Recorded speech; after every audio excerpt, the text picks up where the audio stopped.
Hola, muy bienvenidos al Mostrador, a una nueva semana política. Hoy en casa, con nuestros editores, Marcela Mae Jiménez y Héctor Cosio. Hola, Marcela, hola, Héctor. Hola. Vamos a conversar Hola, hola. sobre la mega elección que viene este fin de semana, ¿no? Constitucionales, constituyentes, gobernadores regionales, alcaldes, concejales. O sea, vamos a conversar sobre eso, vamos a conversar sobre los efectos que va a tener en la política chilena y temas varios. Marcela Jiménez, todo tuyo. Bueno, si bien cada elección es importante en su mérito, sin lugar a dudas la elección de los constituyentes, de los integrantes de la Convención Constitucional, es en sí la elección más importante desde el plebiscito del 88. Es la elección más importante de los últimos 30 años, porque a quienes elijamos como constitucionales, como representantes a la Convención, son los encargados de redactar la nueva Constitución. Una Constitución no es algo simple, no es algo baladí, es algo que marca las reglas del juego de un país, de una sociedad, de un país democrático. Es sobre lo que se sustenta todo el ordenamiento jurídico, político, administrativo de este país. Por ende, son las reglas del juego para los próximos 40 años, que es lo que aproximadamente duran las constituciones. Entonces, es sumamente importante que la gente entienda la dimensión, la trascendencia de esta elección y por lo mismo a quién va a elegir para que lo represente en lo que se quiere diseñar como país para las próximas décadas. En ese sentido, efectivamente hay una sobreoferta de candidatos. ¿Por qué? Porque el proceso generó demasiada expectativa ciudadana. Entonces, el mismo ejemplo del distrito 10, del famoso distrito 10 en la región metropolitana, 78 candidatos. Es un exceso, obviamente, y eso marea y confunde. La gente todavía dice que no tiene tanta información, que está mareada con tanto nombre, pero por lo mismo, estas son las últimas horas de campaña. Este miércoles se reactiva la campaña, la franja televisiva, que es a las 12 del día y a las 9 de la noche. Los candidatos están desplegados en todo el país, resguardando medidas sanitarias, pero tratando de hacer llegar sus propuestas. Están las redes sociales, están los live por redes, hay distintas formas de acceder a información y eso es lo importante, que la gente vote y se informe, y que vote sobre todo porque la legitimidad que tenga el proceso constitucional va a ser clave. Para el plebiscito del 25 de octubre, donde ganó el apruebo por el 80% de los votos, votaron más de 6 millones de personas. Votó el 50% y fracción del electorado. Esa ha sido la mayor votación en varios años, pero es el 50% del electorado. Es muy importante que esta elección tenga mucha representatividad porque eso le da legitimidad a la convención y a las decisiones que se tomen en la convención, Federico. Muy buen punto, muy buen punto. Héctor Cosio. Sí, habiendo generado tanta expectativa ciudadana la elección de los convencionales constituyentes y habiéndose generado también confusión por el gran número de personas que han participado, creo que sería importante también recalcar, para mayor información y mayor abundamiento, que en el caso de la elección de los convencionales constituyentes, estas van a ser elegidas de la misma manera que fue elegido, digamos, la Cámara de Diputados mediante el sistema proporcional de Hont. Eso quiere decir que aun cuando puede existir una gran votación de algún personaje, y si este personaje no está dentro de una lista o dentro de un pacto, puede darse el caso de candidatos con una alta votación que no queden dentro de la convención constituyente. Eso es un elemento que yo creo que hay que tenerlo muy en claro a la hora de votar. Eh, Segundo, que así como se arrastran también aquellos candidatos que digamos que teniendo una gran votación no logran quedar, en este sistema proporcional también hay que dejar en claro que las votaciones se suman a los pactos y se suman a las listas. Y además van a ser corregidas para dar paridad. Me explico. Si en un determinado distrito se eligen 4 convencionales, ¿ya? Y las 3 altas mayorías son hombres, la menor votación masculina, ese cupo tendrá que ser cedido a la mayor votación femenina dentro del mismo partido. Si no se da ese caso, si no tiene una compañera de lista, tendrá que elegirse dentro de la mujer más votada dentro de la lista. Entonces, esos son elementos que yo creo que son muy importantes también de que la gente los tenga claro, porque da la impresión, y yo tengo certeza sobre eso por lo que he ido escuchando, es que hay mucha expectativa, pero el proceso de elección, la verdad, parece que todavía no ha sido muy clara. Será problema del CERVEL, habrá sido problema del gobierno, parece que un problema compartido, pero la verdad es que hay todavía mucha ignorancia respecto de cómo se va a dar el proceso. Hay que tener mucho ojo con eso, Federico. Ya que estamos en los datos prácticos, aprovechemos de recordar que lo fundamental es llegar al lugar de votación con la cédula de identidad y con la mascarilla. Si además se va con un lápiz pasta azul, bien, pero si no, se le va a prestar ahí en el lugar de votación. No hay más requisitos, eso es lo básico. Y ojalá, siguiendo lo que tú mencionas, Héctor, ojalá llegar, bueno, y tú más, y llegar con la decisión tomada y ojalá anotada el número del candidato, como son muchos, y son 4 cédulas de votación para constituyente, para gobernador, para alcalde, para concejales, llegar con el número en cada uno de ellos, cosa que salga expedito, fluido. Hecha la sugerencia y los llamados de rigor, vámonos a las interpretaciones a esta altura, previo a las elecciones, porque después de las elecciones van a venir muchas otras. Marcela Jiménez. Mira, hay varias interpretaciones que se pueden hacer de lo que van a ser los resultados de la elección. No solo el tipo de constitución que se pueda visorar que vamos a tener, sino que además las otras elecciones nos permiten dibujar ciertos escenarios. Va a estar siempre la correlación derecha-oposiciones, va a estar el factor de castigo o no a este gobierno, se quiera o no. Las elecciones están en un minuto donde el gobierno está en el suelo, donde ha sido duramente castigado en las encuestas, con una bajísima aprobación, con un presidente que rajuña los 2 dígitos a veces de aprobación ciudadana, los cuestionamientos a la pandemia, al manejo económico de la pandemia. Entonces, efectivamente en Chile hay preocupación y temor de que eso les pase la cuenta en las elecciones, en las otras elecciones que tienen también, porque la gente vote castigando también al sector que está gobernando. Están también los tips que hay que tener claro y los escenarios que se dibujan adentro de los distintos mundos, o sea, la elección de concejales, no así la de alcaldes, no así la de gobernadores, la elección de concejales es la que determina la fuerza de cada partido político. Es ahí donde se miden de igual a igual todas las fuerzas políticas y de ahí se determina qué partido es mayoritario, cuál es menor. Eso es sumamente clave porque vienen las elecciones de parlamentarios, pero también es clave porque va a ayudar a ordenar un poco el panorama de quién es quién. Estamos muy gobernados por las encuestas y los votos nos van a dar un piso de realidad de quién es quién, de quién más allá del mundo de las redes sociales, cuánto pesa cada uno.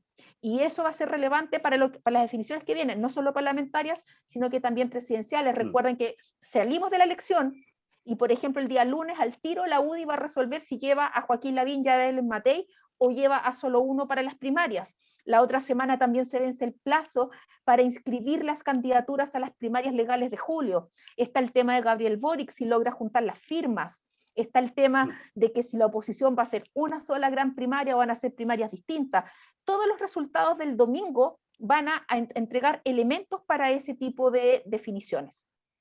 Siguiendo esa misma línea de la MAE, así como los concejales determinan la fuerza, digamos, de las coaliciones y de los partidos, la definición, al menos en la región metropolitana, y así lo hicimos notar en un artículo que escribimos hace poco sobre vida o muerte, cuál es lo que se juegan un poco los partidos y las coaliciones en la elección de gobernadores de la región metropolitana. Esto va a ser clave, porque va a ser como una especie de termómetro del poder. En el caso, por ejemplo, de la centroizquierda, pese, digamos, a que efectivamente la centroizquierda no ha podido ordenarse, no hay candidatos únicos, la fragmentación entre ellos es cada vez más evidente, hay mucha preocupación también en torno a lo que van a suceder después de las elecciones con los resultados. Por ejemplo, frente a qué va a pasar con Maltés, ¿no? Con el candidato a gobernador que es impulsado por Pamela Giles, una persona que no tiene mérito propio, alguno, nadie lo conoce de hecho, pero que arrastra una campaña muy importante dado, digamos, el arrastre en redes sociales que tiene Pamela Giles. Ahí, por ejemplo, se puede determinar, o podría determinarse, cuál es el real poder electoral que puede tener Pamela Giles en el caso si logra traspasarle o transferirle, perdón, votos a Maltés o no. Hay algunos analistas que dicen que si logra traspasarle, la verdad, eso no dice mucho en relación a la real fuerza de ella, pero si por el contrario, él le va muy mal, eso sí va a determinar que tal vez la expectativa electoral de Pamela Giles no es más que una quimera y es simplemente un registro de redes sociales más que una intención real de la urna. Y en el caso de Chile Vamos no es menor tampoco. Tenemos la irrupción, por ejemplo, del Rojo Edwards, que representa al Partido Republicano, que asegura que le va a quitar muchos votos, los votos más duros, a Catalina Parot, que es de Chile Vamos. Ahí hay otra contienda también, que tiene por un lado también un partido que se identifica desde la extrema derecha, un partido populista, que puede quitarle mucha fuerza política también a Chile Vamos y al centro. Y por el otro lado tenemos a los independientes, que ya sabemos que si no participan de una lista, aun cuando muchos de ellos pudieron haber surgido a partir del calor del estallido social, si no entraron dentro de una lista, si no entraron dentro de un pacto, más allá, digamos, de tener muy buenas intenciones, la probabilidad que puedan ser elegidos es bastante baja. Marcela Jiménez. Otro punto sumamente relevante es el tema de los alcaldes y la elección de los alcaldes, sobre todo porque, y lo hablábamos temprano en la radio, en el mostrador, en la clave, los alcaldes tomaron otro rol, siempre han sido la puerta de entrada, el vínculo más cercano de la ciudadanía con el Estado, y esa siempre ha sido su importancia. Sin embargo, en medio de toda una crisis institucional, de una crisis de los partidos políticos, de una crisis de credibilidad de la clase política, desde el estallido en adelante, los alcaldes tomaron otro tono, tomaron otra valorización a los ojos de la ciudadanía, precisamente porque desde el estallido se pusieron en posiciones donde la gente sentía que los estaban escuchando e interpretando e incluso defendiendo, no solo a raíz del estallido, sino que después lo que fue cuando llegó la pandemia del COVID a Chile y cuando el gobierno se demoraba en tomar decisiones tan básicas como las cuarentenas o la suspensión de clases, fueron los alcaldes transversalmente, no de un sector, sino que transversalmente,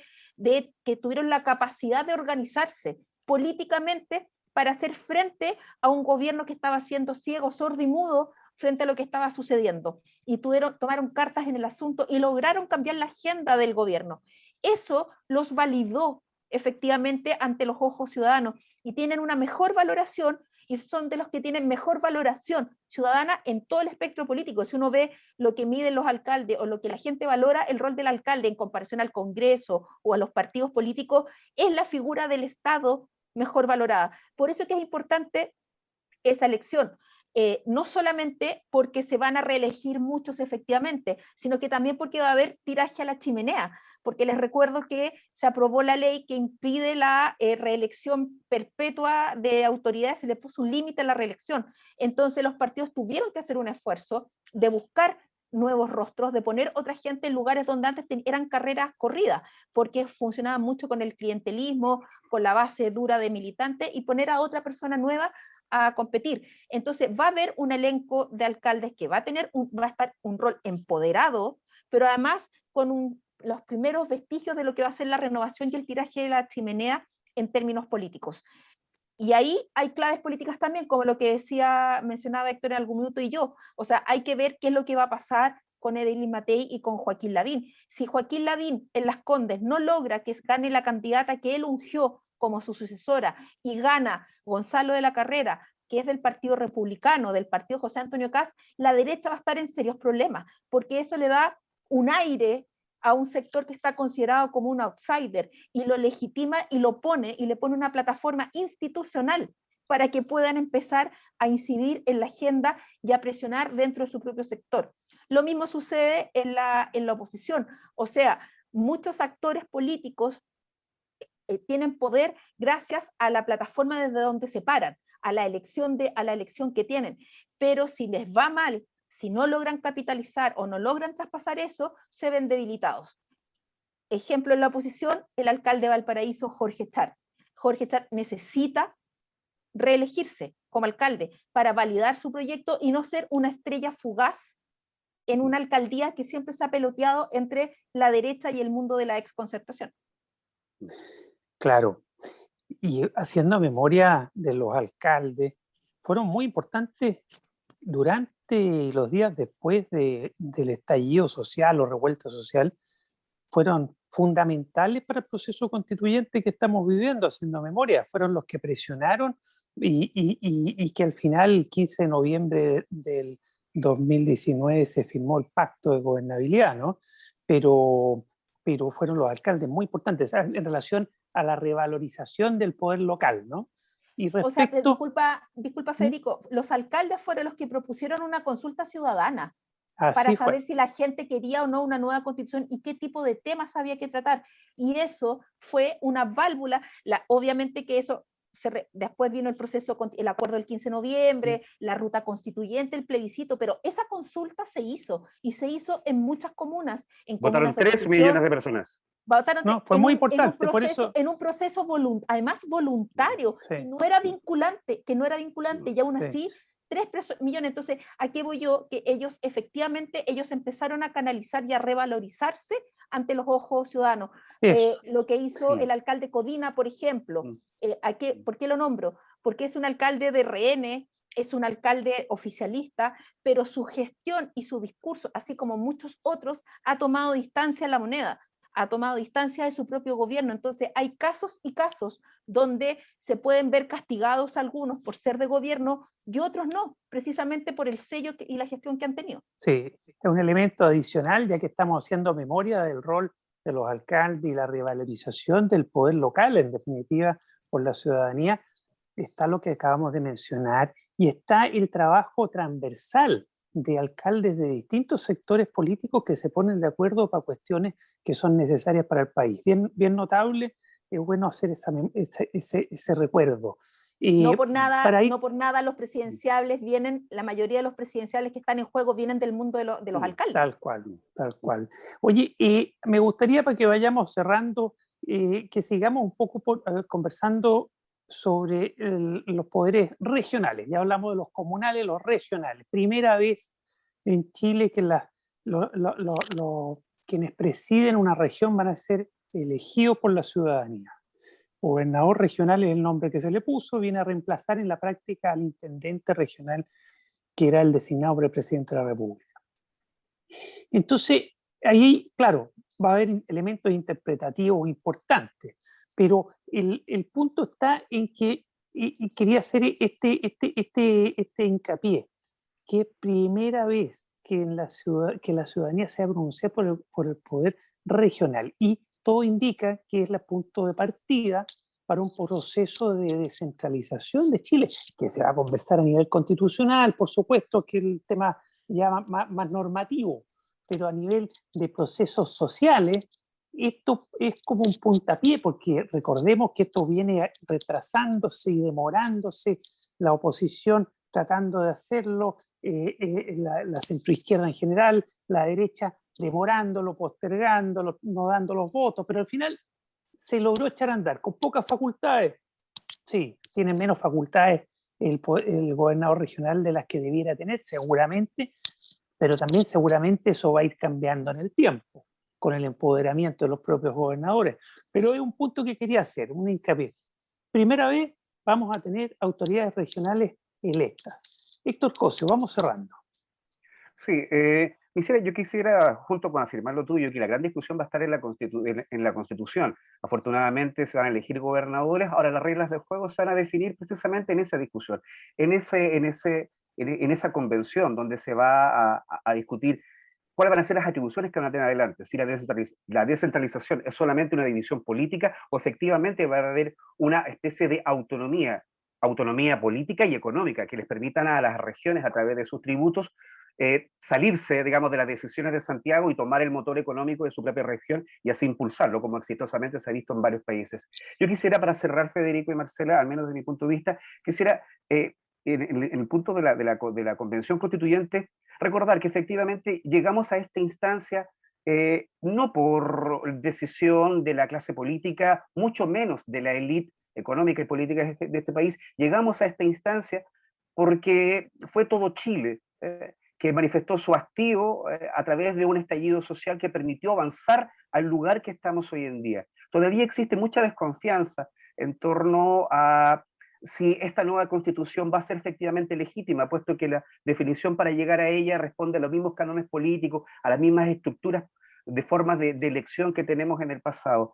Pero sobre eso yo quisiera tal vez citar, no sé, que creo que la respuesta a esa desconfianza podríamos encontrarla un poco en las palabras de Galeano cuando él describía lo que era la utopía. Decía que la utopía era como el arco iris. Mientras más pasos nos acercábamos, más pasos ésta se alejaba. Y entonces, ¿para qué sirve? Bueno, para eso, para avanzar. Ese es el juego que estamos teniendo. Marcela Jiménez, para redondear para despedir. Bueno, para ir cerrando también, la palabra histórica de este proceso no es baladí, no es banal, no es un cliché periodístico, es histórico, precisamente por lo que dice, por lo que recordaba Héctor. Esto no es el proceso no estaba en un programa de gobierno, este proceso no fue una idea de la clase política, este proceso le pertenece a la ciudadanía, fue la ciudadanía la que presionó para decir basta y queremos cambiar las reglas del juego.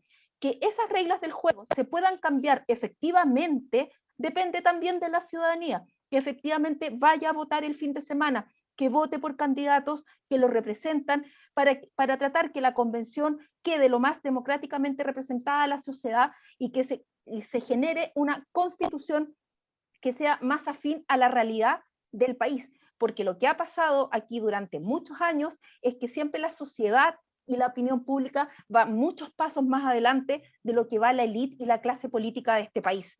Y en este minuto, esa brecha fue que la ciudadanía logró imponerse y imponer esta ruta constituyente. La mejor forma de asegurarse es precisamente yendo a votar. Las mesas están abiertas sábado y domingo de 8 de la mañana a 6 de la tarde. No necesitan pedir permiso, no se necesita pedir un permiso a comisaría virtual, nada. Usted solamente muestra que va a votar con su carnet de identidad y no va a tener ningún problema. Mascarilla, como decía Federico Vianón, mantener la distancia, alcohol gel si es posible, su propio lápiz pasta, como este, simplecito, para poder votar, y es todo lo que se necesita.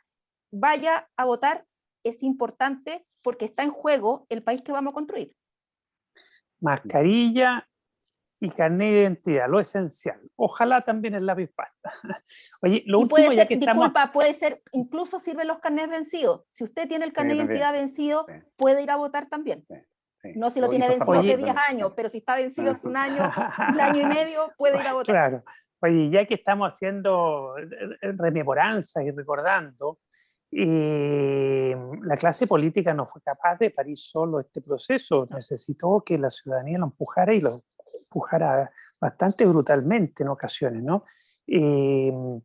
Pero voy a hacer un reconocimiento, que en el gobierno pasado de Michelle Bachelet se intentó iniciar un proceso de cambio de constitución y la derecha se negó y quedó guardado. ¿Se acuerdan que hubo cabildo, hubo un montón de cosas para llegar a una nueva constitución? Hay mucha información ahí que no se ha encontrado. Y quedó guardado en cajones, pero porque la clase política no se puso de acuerdo. En cambio, ahora la clase política fue obligada a ponerse de acuerdo para iniciar este proceso. Por eso es un proceso de la ciudadanía, del pueblo de Chile. Ojalá resulte todo muy bien. El llamado, por supuesto, es a ir a votar. Vamos a vivir un país distinto.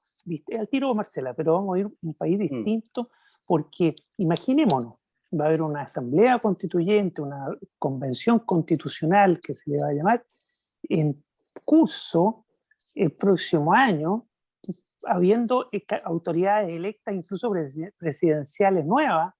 Es decir, va a ser un país que se va a estar transformando, que se va a estar conviviendo en ambientes políticos nuevos, lo cual es siempre una oportunidad. Marcela, para cerrar.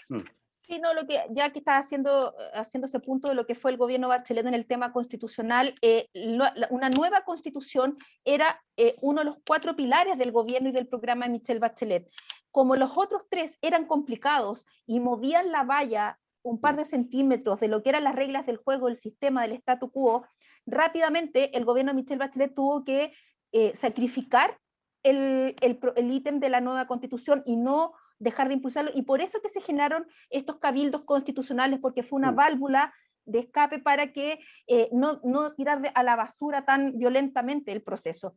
De esos cabildos resultó un proyecto completo de reforma, de nueva constitución, que fue entregado, por desgracia, casi el día antes de la entrega del mando, como un hecho simbólico. Como dices tú, efectivamente, Federico, la derecha trancó la pelota, todo el gobierno de Bachelet, y resulta que hoy día los sectores que estuvieron por el rechazo, los sectores que no quieren que se cambie la Constitución y que le tienen miedo al proceso constitucional, se lamentan diciendo que hubiera sido mucho mejor haber canalizado ese proyecto donde tenía mejor margen para presionar que lo que puede pasar ahora. Héctor Cosio, ¿algo más que decir o no?